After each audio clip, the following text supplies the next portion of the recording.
This is Meet the Cars, a book I'm sure many of us are very familiar with. Released in 2008, it acts as a character guidebook, showcasing several characters, both major and obscure, from the first Cars movie, revealing their full names and parts of their personalities and backstories. I absolutely loved this book as a kid, and especially its Cars 2 follow-up, which I believe may very well be the best Cars book ever made. And to celebrate 20 years of the Cars franchise this year in 2026, I'm going to be doing several special episodes of Ty's Cars Book Club, where I go through the entire trilogy of Meet the Cars books, read through them, and break down what we could learn about some of our favorite Cars characters. Hello, everybody, and welcome back to yet another episode of Ty's Cars Book Club, the series where we take a look at Cars books, new and old. And today I am very, very excited to start our read-through of Meet the Cars. This is the Cars 1 edition, released in 2008. Specifically, mine was the Target exclusive copy that included a free exclusive mini book called Meet More Cars, which I will also be taking a look at in a future video. This first edition of the book is pretty short at only 52 pages long. I think we'll take about 3 episodes to get through it probably. Today, we're mainly going to focus on the first couple of sections here that go through the main Cars characters. And next time, we'll break into sort of some of the other Radiator Springs characters. And in the last part, we will go through the Piston Cup racers. So, yeah, I mean, this book is insanely cool. As you can see, my copy is quite well loved. I've always loved the cover of this book. It is kind of just a mishmash collage of different characters, but it gives you a great sense of what you could expect to see in the book. We've got McQueen, Race Tow Truck Tom, Fred, Mater, Nick Stickers, Ramon, Doc as the Hudson Hornet actually, Larry Camper, Lizzie, there is Sarge down there, Red, Tex, Flo, Daryl Cartrip, Fillmore, Attractor, Bruiser Bukowski, Mac, one of the Piston Cup security guards. I think that one is Marlin. I don't quite remember. And down there, of course, we got Lee Revkins. Features 100 characters from the hit movie and includes a poster. We'll get to that poster in just a minute. I always especially love this back cover that shows McQueen with some of the Piston Cup racers there. Now, speaking of that poster, it's actually the book jacket, which is pretty funny. But before we take a look at that, let's read the book jacket. McQueen, Doc, Sally, and Mater are the stars of the hit film Cars, but tons of other vehicles are featured as well. From Sid Vanderkamper, the RV, and a security car named Marlin Clutches McKay, to a race car named Slider Petrolsky and Charlie Checker the pace car, here's your chance to meet 100 of the characters and extras from the world of Cars. Plus, the back of the book jacket features a poster with all the characters. Check this out, ready? Look how cool this is. This was like my favorite thing ever as a kid, guys. This was so sick. Look at this, look at this, look at this. Check it out. Isn't this awesome? Look at this. So the inside of the book jacket is a poster that shows you every single character in the book. Is that awesome or what? I remember wanting to hang this up at some point. I don't think I did, but again, you can see mine's pretty ripped, pretty worn. Yeah, that's just so cool. On the other side of the book jacket, we got a little picture of Guido. Don't miss these Cars books. Out for a spin, get into gear, start your engines, race to the finish, Cars storybook and CD, and A World of Cars. Copyright 2008. We're going to take that off out of fear that it'll get ripped more. And yeah, let's open the book and take a closer look. You know, I've always loved reference books. I own so many of the Star Wars character encyclopedias and other things like that. You can see I have quite the collection.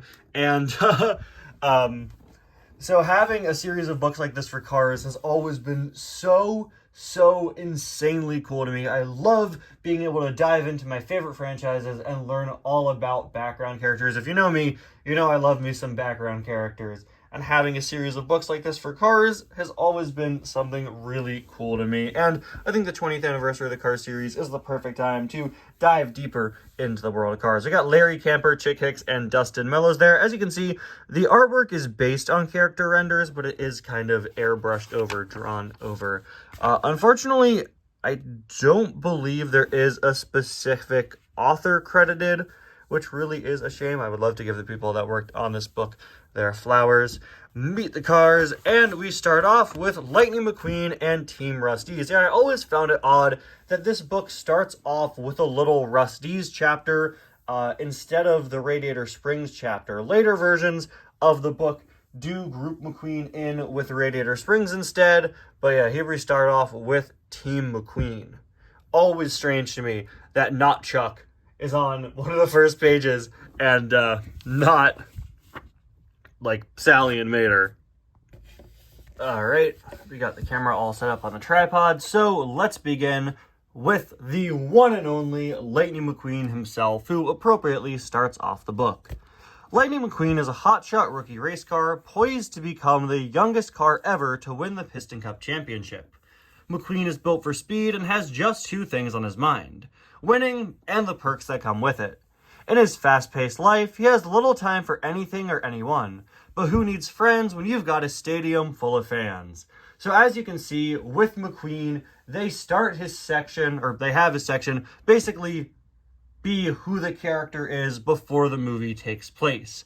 It doesn't mention him coming to Radiator Springs, or specifically what happens to him during the events of the movie, the arc he goes on. This is a description of McQueen at the start of the film, which is appropriate for a book called Meet the Cars, right? It's showing you these characters at their sort of starting point. Something cool this book does is also give us the official vehicle model for these characters, and it's where we got a lot of the sort of fictional vehicle model names for these characters. This and Car Finder kind of work together to give us the sort of basic profiles and names and identities and car models of a lot of Cars characters. McQueen is labeled as a handmade, one-of-a-kind 2006 race car.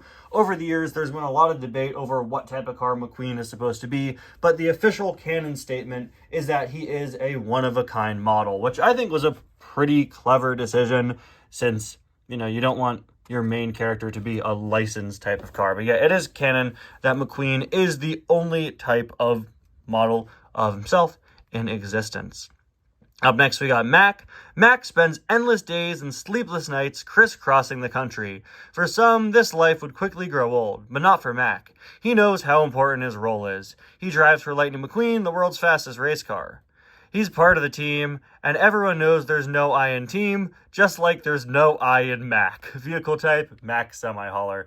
There are little phrases from this book. I have not read this in years and years and years. I think the last time I read one of these was, I think I reread the Cars 2 version back in 2017, and I read the Cars 3 version in 2017 when it came out. But there are some phrases in this book that I just so distinctly remember, and there's no I in team like there's no I in Mac. Has always stood out to me. It's so weird, but I think it kind of captures Mac's personality well. Now, our first sort of background character, minor character in the book is not Chuck, and his entry is just written as a complete and total joke, okay? It's just a joke. It gives you no new legitimate information on this character. His section reads, his name is not Chuck, not Chucky, not Chuckmeister, not Chaz, not Chet, not Charlie, and not Charles. He's a firm believer that a racer is only as good as his tires are fresh, so his motto is change them early and change them often. Okay, so I don't remember the back half there. I just remember, I thought his whole description was just lists of names that were in his. So you do have some information. You got his motto there. But yeah, in case you were hoping this book would tell you what my name is not Chuck's full name is, no, it doesn't. But at the very least, we could cross Chucky, Chuckmeister, Chaz, Chet, Charlie, and Charles off of the list. My whole life, I've always called this character just not Chuck because of this book. While meanwhile, the Diecast line and a lot of other people I know call him My Name Is Not Chuck. I've always just called him Not Chuck, and it's because of this book. His vehicle type is a 2003 Nemo-Matic propane-powered forklift. A lot of the Pitties model are labeled as Nemo-Matic, which of course is a fictional model, but it's also a little Pixar reference in there. And now we move into, of course, Dusty and Rusty. All right. Dusty and his brother Rusty like to help out their fellow Rusty cars almost as much as they like telling jokes. That is why they invented Rusty's medicated bumper ointment. Whether it's some browning around the wheel well or a bumper that's completely falling off, Rusty and Dusty are there with a can of Rusty's to fix it, or at least ease the burning, itching, and soreness that plagues so many cars. He's a 1967 Dodge A100 van, an actual type of vehicle. Congratulations! Now, I honestly, rereading it, just these 4 entries, I'm really starting to respect and appreciate how each section is kind of written with the personality of the character in mind. Not Chuck's section is full of jokes about that not being his name and how determined he is.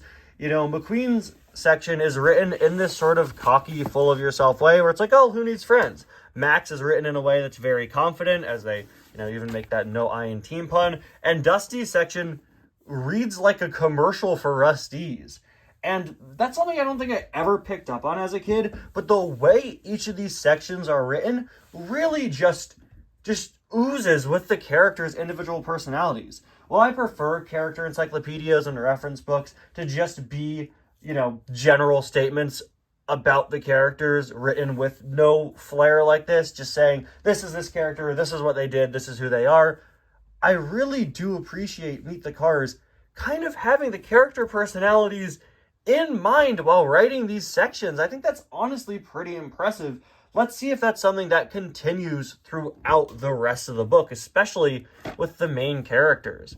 Down here, we've got Rusty. Rusty and his brother Dusty created a small empire out of their mother's garage in Boston. See, I always like when we do get brand new information there. That's another thing about this book that's always stuck with me. The fact that they started in their mom's house and expanded. It's been over 15 years, and their mother has watched their operation grow into a household name, with factories all over the country. Rusty and Dusty's mother says she couldn't be more proud of her 2 boys' accomplishments, but she hopes that their next big move will be out of her garage. So it's canon that Dusty and Rusty still live with their mom. He is a 1963 Dodge Dart. And now, of course, we got into what I think should have been the first section of the book, but I get what they're doing starting with the Rusties, but these are the main characters of Cars. The Cars of Radiator Springs and Ornament Valley, starting with Sally. Sally grew tired of her life in the fast lane as a high-powered attorney in Los Angeles, so she made a new start in the small town of Radiator Springs. Charming, intelligent, and witty, she became the town attorney. She also became the car most dedicated to preserving the town's historical beauty. She even bought a motel and restored it to its original condition, and she has no plans of stopping there. She'd fix the town building by building if that's what it took. Vehicle type, 2002 Porsche Carrera. Once again, just a really good profile of the character before the movie starts. I think that works really well for Sally. There are sort of 2 types of character descriptions in this book, right? Well, kind of 3. There's telling you what the characters are before the movie started. There are ones that are written to be kind of jokey, and then there are ones that give you all sorts of new information on background characters. And since we're not really into background characters yet, we're not getting much new information. Don't expect much that you didn't already know about these characters as we go through the main characters here. Mater, I always found this image of Mater so strange for some reason. Mater's a good old boy with a big heart. Well, it's a weird way to introduce someone. And he's the only tow truck in Radiator Springs. Mater runs Tow Mater, weird to see that hyphenated, towing and salvage, and manages the local impound lot. Though a little rusty, he has the quickest tow rope in Carburetor County, and is always the first to lend a helping hand. Mater sees the bright side of any situation. He's the heart and soul of Radiator Springs. He doesn't have a mean bolt on his chassis. Vehicle type, I always love the name of Mater, is Haul-It-All Hook'em.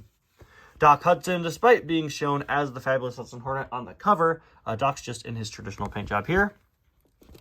Doc Hudson is a car of few words but many talents. He not only serves as the town judge, he's also Radiator Springs' resident doctor. Doc is respected and admired by the townsfolk for the way he looks out for their health and tends to their aches and pains. No one knows too much about Doc's life before he came to town. He keeps his private life private. But if you've got a bad spark plug or a rattle in your engine, his door is always open. See, so many of these descriptions are written like you're there in the universe. Oh, well, if you're in town and you're in pain, come to Doc. Vehicle type, 1951 Hudson Hornet. I know they say that Doc keeps his private life private, and I hate to spoil stuff, guys, but I'm pretty sure the cover could give us some hints on Doc. Up next, we have Flo and Ramon. Flo first arrived in Radiator Springs as a touring Motorama girl in the 50s. Since that scene was cut from the movie, of course we know it's still canon. We have the World of Cars book. We have plenty of references to the Motorama girls all throughout the Cars series. It is nice to see them establish that as part of Flo's backstory. If this is your first time looking into the greater Cars expanded universe and character backstories, it's great to see that Flo's relationship with the Motorama girls is established here. She was headed west with a group of models when her chaperone got fuel pump problems just outside of town. For people who have read the World of Cars book, because I actually haven't, do they say it's fuel pump problems? Let me know. Flo and the other show car girls spent an unforgettable night in Radiator Springs. While she was there, Flo's paint got scratched. But when she went to Ramon for a paint job, he refused. It wasn't because he was too good to paint her, but because she was too good to be painted. When the girls left, Flo stayed. She and Ramon have been together ever since. Yeah, so Flo's section really is just her backstory from World of Cars and from that deleted scene. I'd like them to at the very least mention that she runs the cafe. That's a weird thing to not mention. Flo was just labeled as 1956 show car. All right, Ramon, one of my all-time favorite characters. A true artist isn't afraid to take chances, explore new ways to express himself, or push the limits of culture. Ramon believes that the automotive body could be a vehicle of expression. Every day gives him a chance to explore new paint jobs and to push the limitless boundaries of his art. 1959 Chevy Impala. A really good and in-character description for Ramon, but once again, I do think we should be saying what these cars do in Radiator Springs. It would be nice to mention that Ramon runs the paint job. All right, runs the paint shop. All right, now we've got Luigi and Guido, of course. Luigi runs the local tire shop in Radiator Springs, Luigi's Casadella Tires. If you're going to drive through this world, why not look good doing it?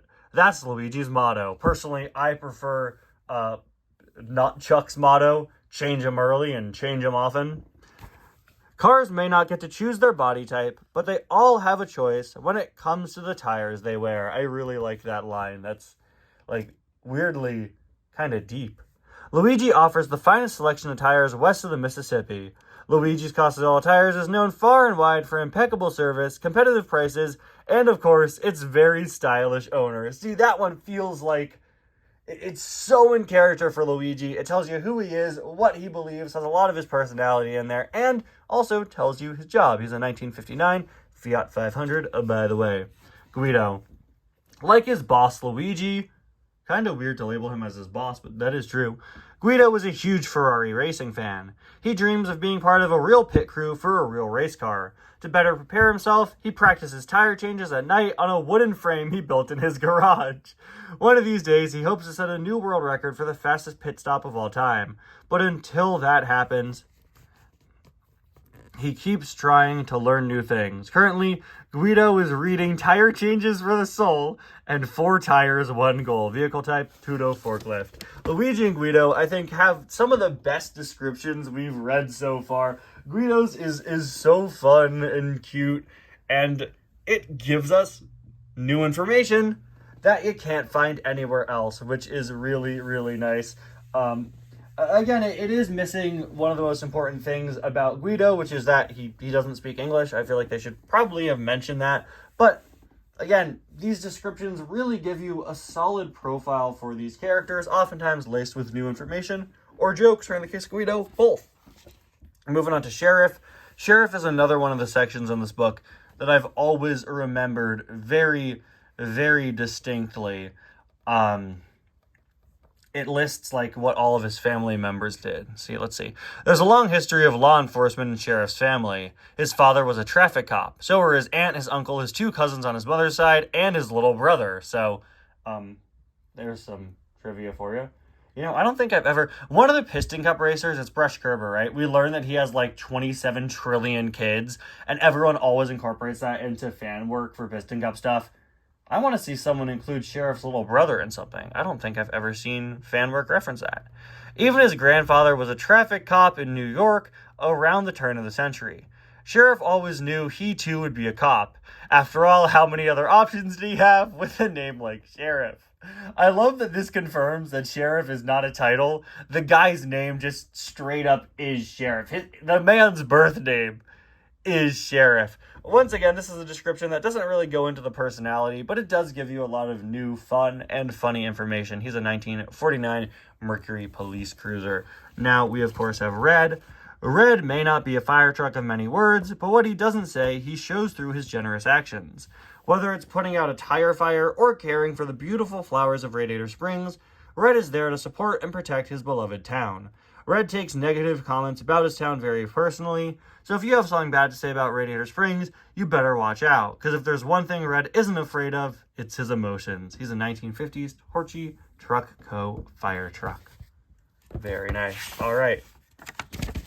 Now we, of course, move in to our other Radiator Springs cars, the final ones. We've got Sarge. Sarge loves to tell stories about his daring fearlessness in the military. One time, one of his tank friends lost a track in the Battle of the Bulge, and Sarge towed him to safety.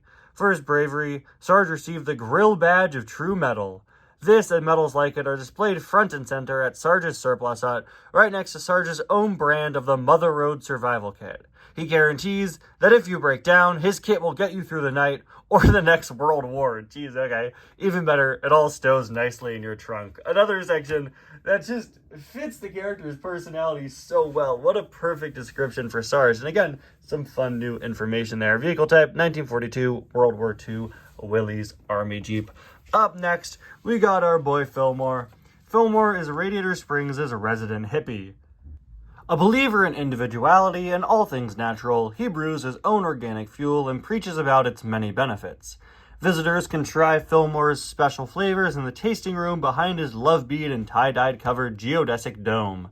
Dang, you can't just casually drop the word geodesic dome in a children's book like that. His many conspiracy theories and naturally unkept yard drive his neighbor Sarge absolutely crazy. Vehicle type, 1960 Volkswagen bus. Then we, of course, have Lizzie. When Lizzie first rolled into Radiator Springs in 1927, it was love at first sight. Love for the town itself, and love for Stanley, its founder. The town founder, sorry. That's crazy. Next year marks 100 years since Lizzie canonically came into Radiator Springs. But she kept Stanley on the soft shoulder for months. Then one day, she realized that Stanley's vision for a new oasis in the desert had become her dream too. From that day on, they became the heart and soul of the town, and a couple that was never apart. Vehicle type, 1923 Ford Model T two-door sedan. Then, of course, we have Stanley, where they cleverly just use an image of the Stanley statue. Of course, this is many years before we had a full 3D render of Stanley. The statue of Stanley marks the very spot where Radiator Springs was founded. I did not remember that they actually talked about the statue here.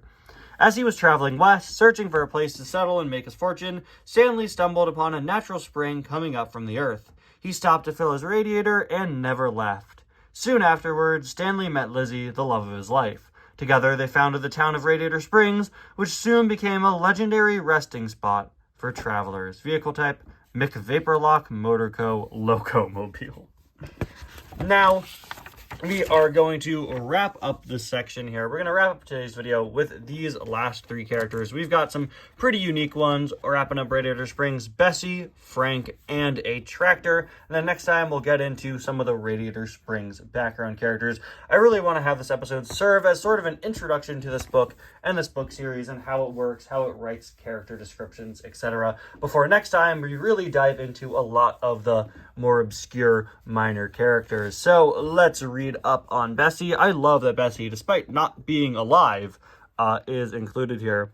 Bessie is Radiator Springs' resident road paving machine. Everyone agrees she's a low-maintenance gal. I hate that I had to read that. But more than one unsuspecting hitcher has learned her quirks the hard way. This makes me deeply uncomfortable. Doc likes to say laying asphalt with Bessie is more like dancing than paving. Fill her with kerosene, gravel, and tar, and she'll produce the most beautiful ribbon of blacktop you've ever laid rubber on. But you don't want to pull her too fast or get her steamed up.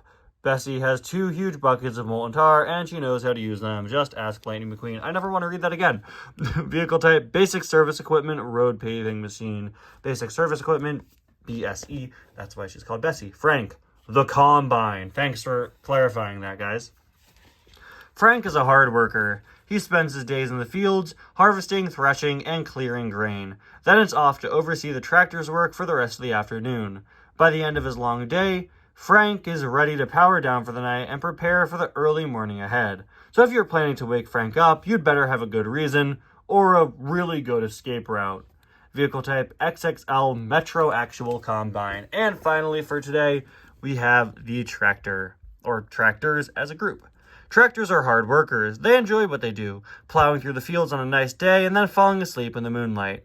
But every so often, they wake up to the sounds of snorting and giggling in the distance, and they find themselves lying on their backs staring up at the stars. But they don't mind. It's actually kind of nice to sleep lying down for a change.